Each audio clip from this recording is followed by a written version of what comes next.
Welcome back to the channel. I'm Dingle D, and you're watching H3 Humper.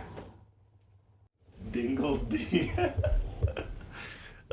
Taurus eFan swap.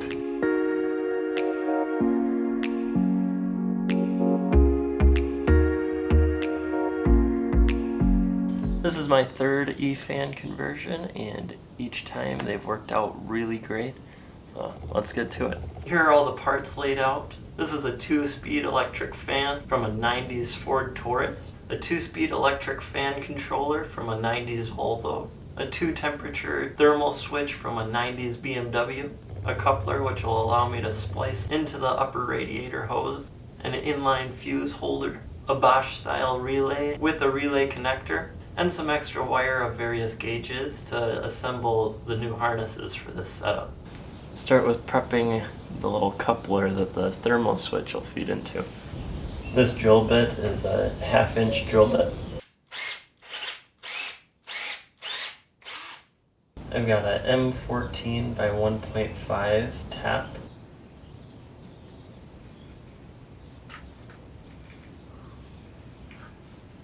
I'm gonna make sure everything's nice and clean with some isopropyl alcohol. Alright, next on the list, I'll be using some high-temp red RTV to create a seal between the coupler and the Thermo-Switch. Red RTV is the stamp of the amateur mechanic.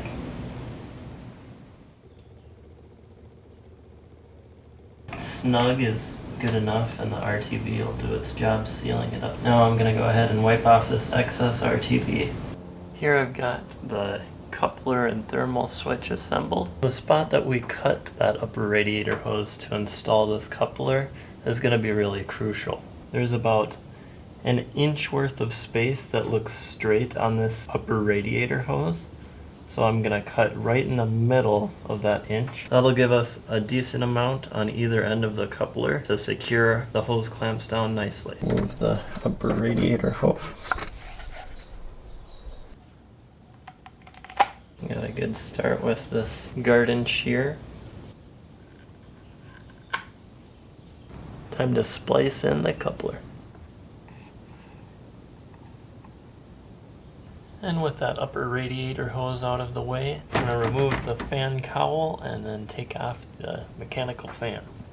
See, there's a little tab on this end and a little tab on this end. I pull up on that tab and spin it, and it actually rotates the lower part of the cowl up.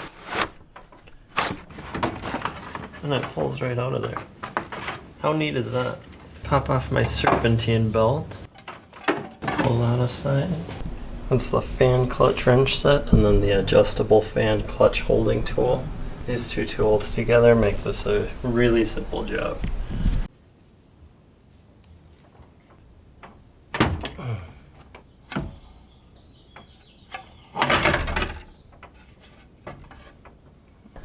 A whole lot of empty space here. Well, let's take a gander and see how well this fan fits. I trimmed the perimeter of the eFan until it sits flush with the radiator face. I've fashioned some brackets to better fasten the electric fan, and I'm using rivets to secure the brackets to the body. I've used a couple of bolts to provide tension, holding the top of the fan nice and tight. I've got the fan controller here. I'm going to find a nice spot to mount it to the fan shroud using rivets. I think that spot will work well. To reduce my chances of breaking the shroud with the rivets, I'm putting a little washer on the underside of the rivet. And this mount location is going to work great.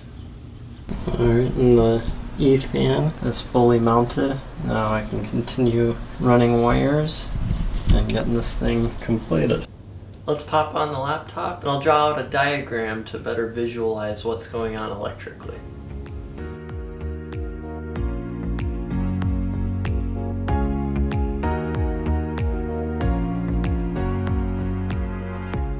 The Thermo-Switch I have wired in the upper radiator hose here, with the harness running through this convenient plastic hole in the radiator, all through this front rail, and back out this side of the radiator.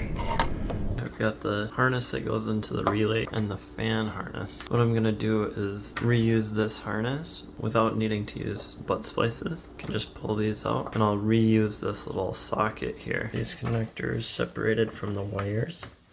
Reinstalling the metal connector part onto the fan harness.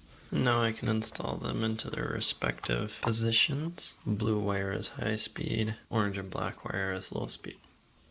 Lastly, I'll slide that little clip on and this harness will be done. Here's the finished product. Looks completely factory. This goes to the Ford eFan, and this goes to the Volvo 2-speed fan controller. I'm going to be tapping into my power window wire, which is the thickest yellow wire I could find, and I'll be able to use that for my switched signal going to the eFan. Now that I've tapped into the power window wire, I've got this convenient 4-prong harness connector that I'll be able to utilize to tap into a switched signal source. Relay to allow for switched operation of the eFan is now installed. I'll go ahead and secure it up under the dash so that it doesn't get in the way of anything. This relay will be used to turn the fan onto the high speed setting anytime the AC compressor clutch is engaged, meaning I'll be able to get the most benefit for my air conditioning with this setup. I've got all the connections for the AC/high speed relay wired. Completed harness, connector to the fan, power from the relay to the fan, input from the AC compressor and the BMW Thermo-Switch, and a power. Running back, got power connected to the positive terminal, a switch ground inside the cab, relay for switched on high speed from the AC compressor.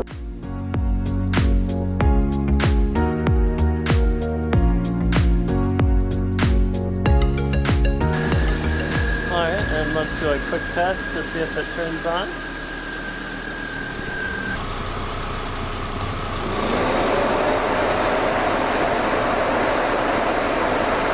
Low speed fan is kicked on, so we've reached temperature for the low speed setting. And the last thing to check is to make sure that turning the AC on will engage the high speed. Let's see if that works. And there we have it. The air conditioner engages the high speed fan. As you can probably hear in the background, it's quite loud on the high speed setting, but that means it's moving some air.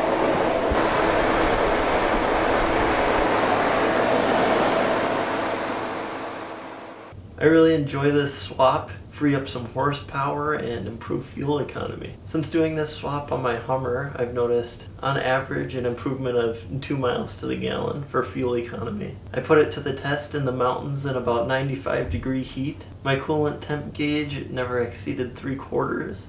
The high-speed fan did kick on a couple of times, and I definitely could hear it when that happened. Thanks for checking out the video. I hope you find this helpful. Consider subscribing, and let me know what your ideas, comments, and concerns are down in the comments section. See you next time.